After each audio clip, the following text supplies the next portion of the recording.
जय श्री कृष्णा।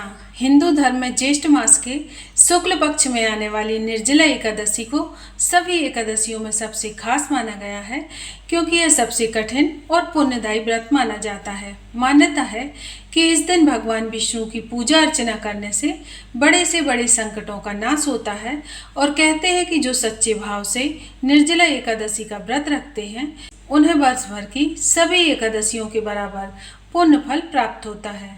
तो यही कारण है कि इस व्रत को बहुत ही खास माना जाता है और साल 2026 में निर्जला एकादशी का व्रत 25 जून दिन गुरुवार को रखा जाएगा। हिंदी कैलेंडर के अनुसार एकादशी तिथि 24 जून बुधवार की शाम 6:13 से प्रारंभ होगी और 25 जून गुरुवार को रात 8:09 पर समाप्त होगी। ऐसे में एकादशी से एक दिन पहले दसवीं तिथि के नियमों का पालन 24 जून के दिन बुधवार को ही किया जाएगा। निर्जला एकादशी के दिन गायत्री जयंती भी मनाई जाएगी और इस पावन एकादशी को भीमसेनी एकादशी भी कहा जाता है। गुरुवार के दिन ब्रह्म मुहूर्त 4:11 से लेकर 4:59 तक रहेगा। सूर्योदय सुबह 5:47 पर और सूर्यास्त शाम 7:11 पर होगा। इस दिन शिव योग सुबह 10:53 तक रहेगा। बाद में सिद्धि योग प्रारंभ हो जाएगा।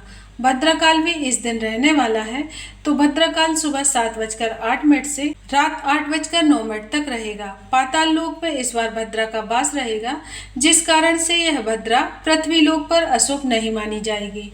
राहु काल दोपहर 1:30 से लेकर 3 बजे तक रहेगा और द्वादशी तिथि 25 जून गुरुवार रात 8:10 से प्रारंभ होकर 26 जून शुक्रवार रात 10:22 पर समाप्त होगी। 26 जून शुक्रवार को ब्रह्म मुहूर्त सुबह 4:11 से लेकर 4:59 तक रहेगा और इस दिन सूर्योदय सुबह 5:47 पर और सूर्यास्त होगा 7:12 पर। प्रातःकाल पूजा का शुभ मुहूर्त सुबह 4:25 से लेकर 5:25 के बीच में आप कर सकते हैं। राहु काल सुबह 10:30 से लेकर दोपहर 12 बजे तक रहेगा और इस बार द्वादशी तिथि के दिन सर्वार्थ सिद्धि योग भी बन रहा है। एकादशी व्रत का पारण हमेशा हरिवासर बीतने के बाद ही किया जाता है और इस बार हरिवासर 26 जून शुक्रवार को 2:20 पर समाप्त हो रहा है और इस बार निर्जला एकादशी के व्रत का पारण 26 जून दिन शुक्रवार को सुबह 5:25 से लेकर 8:13 के बीच में किया जाएगा। सूर्योदय होने के साथ ही आप व्रत का पारण कर सकते हैं और एकादशी व्रत 10वीं तिथि की रात से ही प्रारंभ हो जाता है, इसलिए तामसिक भोजन लहसुन प्याज का सेवन 10वीं तिथि से ही आपको वर्जित माना जाता है। साथ ही सूर्यास्त के बाद अन्न भी ग्रहण नहीं करना चाहिए। शास्त्रों की अगर माने तो निर्जला एकादशी व्रत में एकादशी व्रत करने वाले दिन सूर्योदय से लेकर अगले दिन द्वादशी तिथि के सूर्योदय तक जल ग्रहण नहीं किया जाता, इसलिए इस अवधि में कुछ भी ग्रहण करने की भूल ना करें।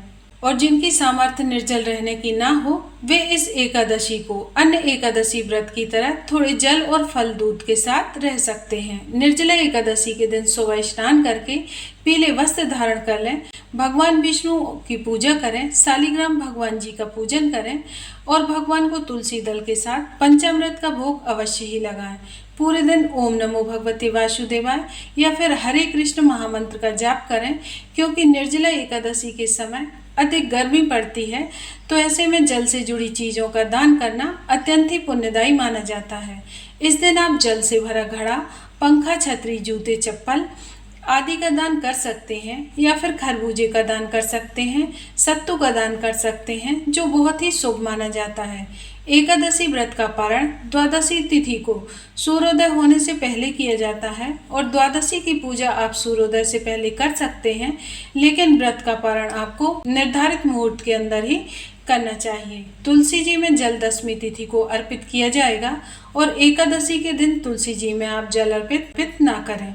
10वीं तिथि को ही भोग लगाने के लिए तुलसी के पत्ते भी तोड़कर रख लीजिए, ताकि आप एकादशी और द्वादशी तिथि के दिन तुलसी दल को भगवान के भोग में अर्पित कर सकें। तो यह थी आज की वीडियो। आशा करती हूँ कि आपको आज की जानकारी पसंद आई होगी। वीडियो अच्छी लगी हो तो लाइक शेयर करना ना भूलें। हमारे चैनल प्रियंका धर्म ज्ञान को सब्सक्राइब करें। मिलते हैं अगली रोचक वीडियो में। धन्यवाद।